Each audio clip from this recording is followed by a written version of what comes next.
When I investigate the universe today from modern science, it is very clear that the universe is not all predetermined, sort of designed so that everything will happen according to a prepared plan. Far from it. We know more and more today that at the quantum level, through quantum indeterminacy, at the cosmological level, through chaos and complexity, the study of nonlinear dynamics and all, that there is within the universe itself an indeterminism. Now, when I think about that and I reflect, what kind of God would have made a universe like this? It's a magnificent God. It's a God that did not make the universe as a, let's say, a washing machine or a car, where you just make it run, store up parts, and keep it running. He made a universe that, from modern science we see this, he made a universe which participates in his or her own creativity, own dynamism. The universe is not all predetermined. How is it related to God, therefore? God created it. He obviously, in creating it, wanted it to be a universe of this type for his own reasons, and I can't tell you what God's reasons are, but when I think about it and pray about it, I think God wanted a universe out of which, in due time, because of the very creativity and dynamics of the universe, beings would come forth that would have the capacity to love God in return, that religious belief would come to be. Now, I think that's a very good reason for God to have made the universe. Is it his exclusive reason? Is the universe all sort of its purpose is that we come to be and that we love God? That's carrying it a bit further than I would carry it. What I'm saying is my science, far from challenging my religious belief, it enriches my religious belief. And I think it does for many, many people.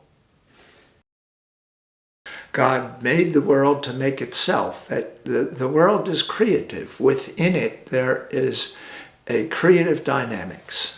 And this happens through evolution, evolution on the cosmic scale, on the physical scale, on the chemical scale, and then on the biological scale. I think there's a continuity that science can study. Yes. And that therefore what I call an evolutionary universe at all of those levels reveals a God who wanted the universe to create itself, if you wanted to say that. The religious fear would be a universe like this is out of God's power. Is God omnipotent or not? Yes, God is omnipotent. But we have to understand, what does omnipotence mean in the context of the universe that we understand? It's not pulling away from God's omnipotence. Seems to me that it's strengthening the idea of God's omnipotence if we have an idea, a concept of omnipotence that is not the old classical concept, that God controls everything. God did not want to control everything.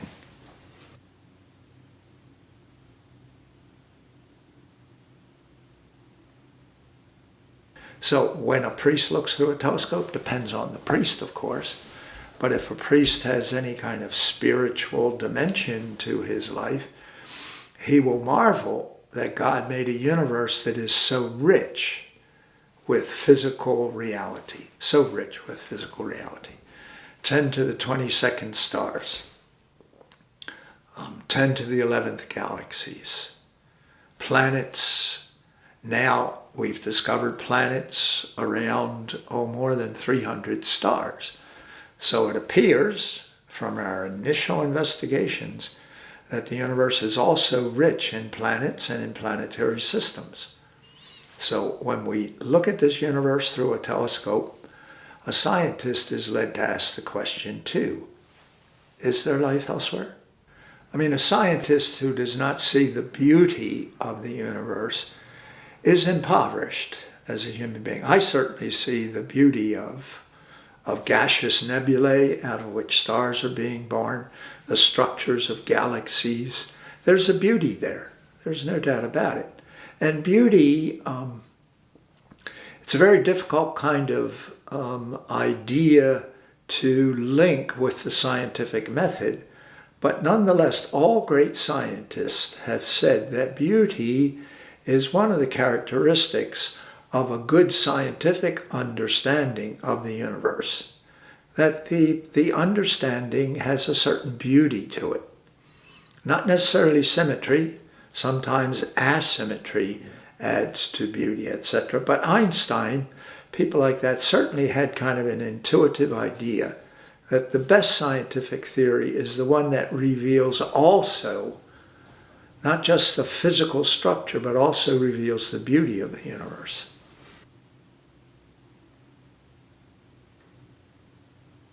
So we, just one example of the oneness of the universe, we are born of stardust. We're born of material that has been through 3 generations of stars. So there is a unity to the universe. That's just one example of the unity. I mean, the makeup of galaxies, there's a unity in the stars that are part of a family we call galaxies.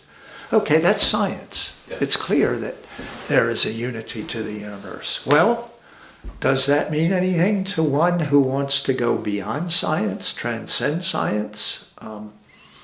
After all, none of us are walking brains. None of us are walking scientists. There's more to life than science. There's music, there's the arts, there's religious belief, there's philosophy, there's the sciences. A typical human being participates in many more aspects of human life than just doing science. And I do, obviously. And so it means a great deal to me to be able, as a scientist, to investigate this oneness, this unity of the universe, because it surely is a sign that God is at the source of it and that God is at the end of the universe.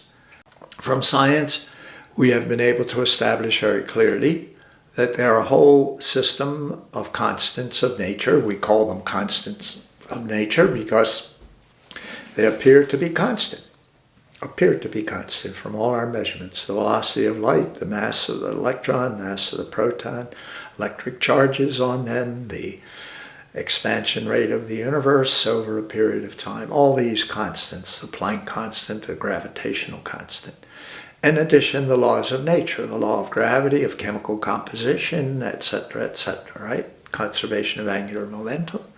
All of these laws, all of these constants. If one, and let's just take the constant, if one of those constants had a different value than it actually has, the measured value, okay, depends on the constant, but typically by 1 part in a million, we would not be here.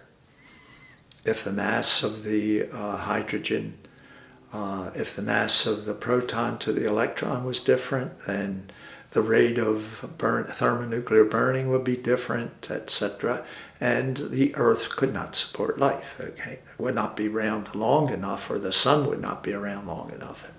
And you can go through a whole series. One of the most interesting is the making of carbon. Okay, it takes a very fine tuning of the various energy levels in helium, etc., in order to build up carbon. And if that were not true, it's a very fine tuning of the energy level of carbon with respect to that of helium, okay? So that by thermonuclear reactions we get the abundance of carbon we have. They're just some examples. So that's clear from science that things have been, we call it fine tuning. But when you call it fine tuning as a scientist, the implication is not that there was a tuner, somebody running the orchestra so that the right notes come out here, there, and everywhere. To my mind, as a scientist, what it says is we have, calling it a principle, anthropic principle, I think is wrong. I don't know how that word actually originated. to me now, at best, that is an invitation. We don't have an answer to it scientifically. There may come an answer. There may be an overwhelming theory. I doubt it, frankly, but who am I to say? There will be an overwhelming physical, scientific theory that will explain why all these constants are what they are. But I doubt it, okay? Just don't see it happening. So it's an invitation to think beyond science. This is an invitation. And when I accept that invitation, I think, well, God fine-tuned it. But now that conflicts with my notion of God, the God of religious faith, because that's a God who sort of predetermined. It goes against kind of the dynamic creativity idea that we were talking about the universe. Kind of a God who had a big cauldron making a big pot of soup or something, and he added a little more prezzemolo, a little more carrots, a little more celery, a little more salt, so that life would come to be. I'm making a caricature of it. But to put God at the source of what is called the anthropic principle, I think is certainly not science, but I'm not sure that it's good religious belief either. It makes God kind of one who tuned up things rather than let things come to be. Let the universe boil, boil, boil until. But they're all images. Whenever we speak of God, it's very limited, very limited. Depends on what image you're going to choose. Remember St. Thomas at the end of the Summa Theologia said it's all straw whenever we try and talk about God.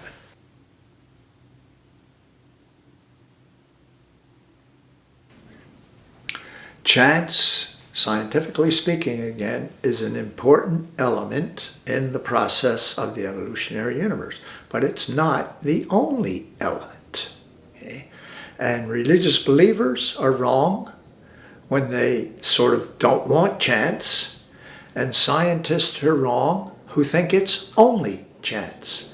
Because it's clear even from science that there are the laws of nature, the law of gravity, chemical combination, that things don't happen only by chance, that there is a structure to the universe. But they're chance elements. Okay? I like to look at it in the following way as an astrophysicist, cosmologist. I look at it in a very it's a summary way of looking at it because it doesn't bring in all the details. But there are three elements in the evolution of the universe: chance, necessity, and fertility. And what I mean by that, and I've written about it, is the following. And this is just one example. Two hydrogen atoms meet in the early universe by the time that the laws of nature have been established, okay? Because they came to be in the evolution of the universe, right? So two hydrogen atoms meet. They have to make a hydrogen molecule. There is no chance to that. The laws of chemical combination say two hydrogen atoms meet, they make a hydrogen atom. Except they don't at this time and place because the temperature and pressure conditions are not correct for that combination to take place. So these two atoms wander throughout the universe. There are trillions of hydrogen atoms.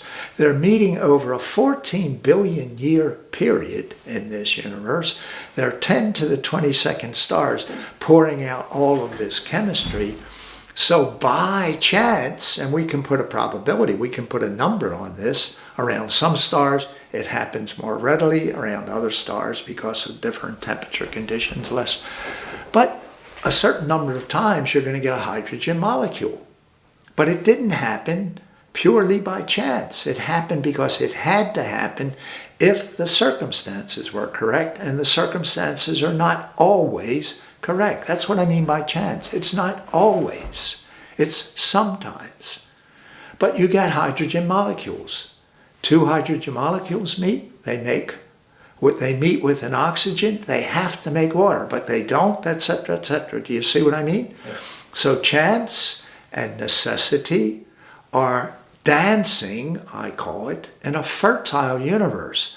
That is, there's so much hydrogen that it is bound to eventually build up the ever more complex molecules through natural processes. So that there is in the universe an intrinsic building up of ever more complex chemicals until you come to the human brain. The human brain came to be by both chance and necessary processes over a long period of time in a fertile universe. And anyone who excludes chance and leans only upon a deterministic universe, or anybody that leans, for religious reasons especially, upon it was all determined, there were no chance, are wrong.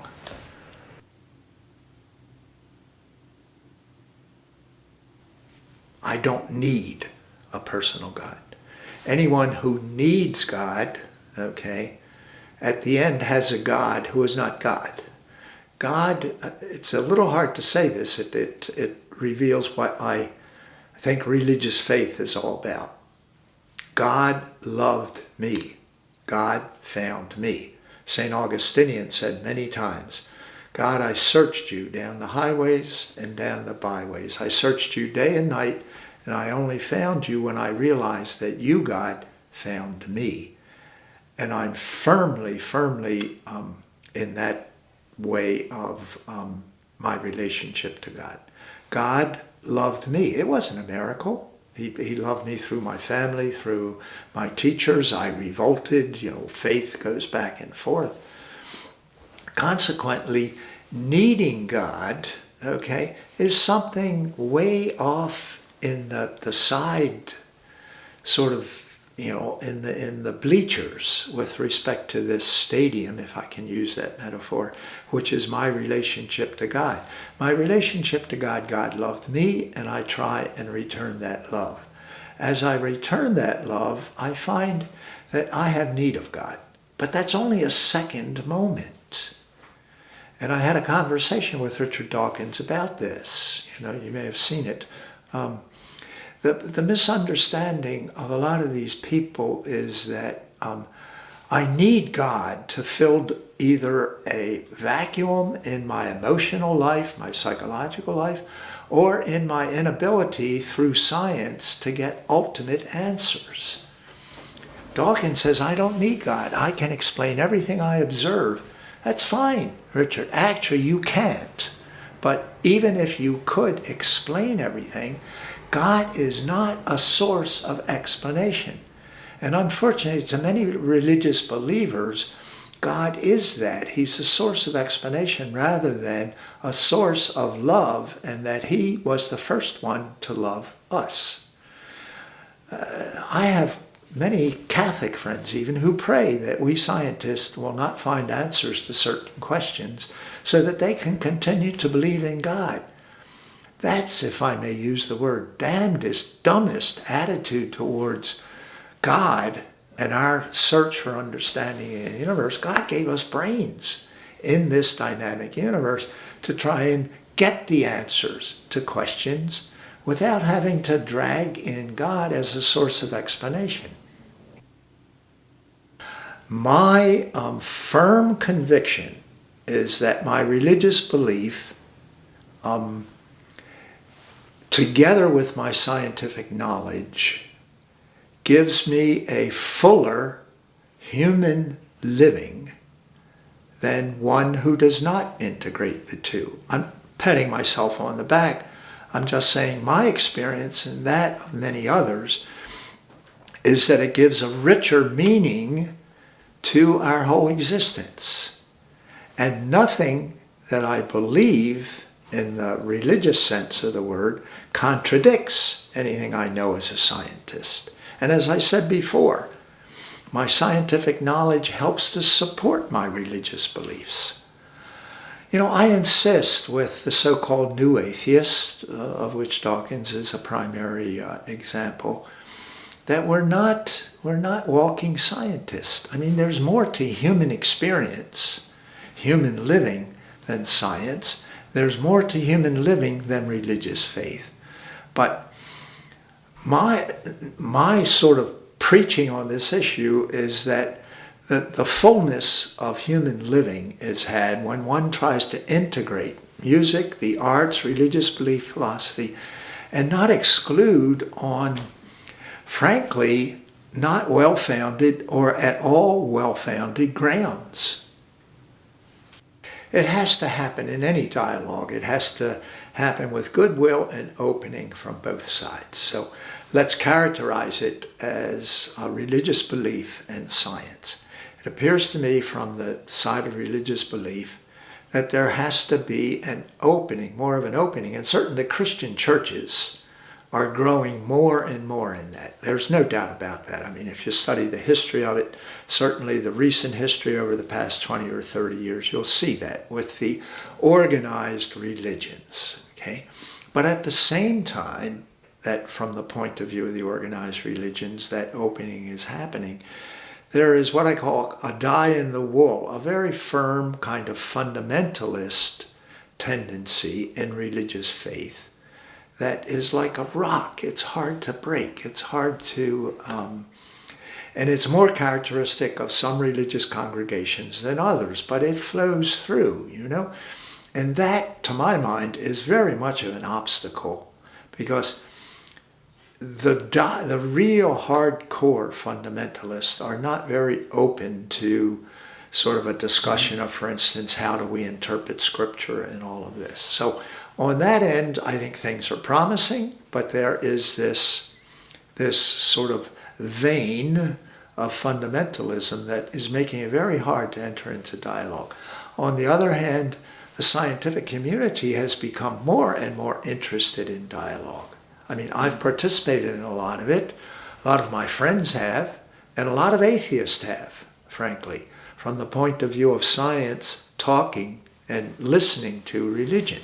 But again, there's a vein within the kind of scientific community of kind of a very firm and fundamental atheism that is not open to dialogue, that is not informed. I mean, there are many scientists who simply do not have a philosophical, theological, humanistic culture behind them. They're so scientific that that's all they are. And, you know, I'm not naming names. I mean, I think that's beyond, but there is that current in the scientific community.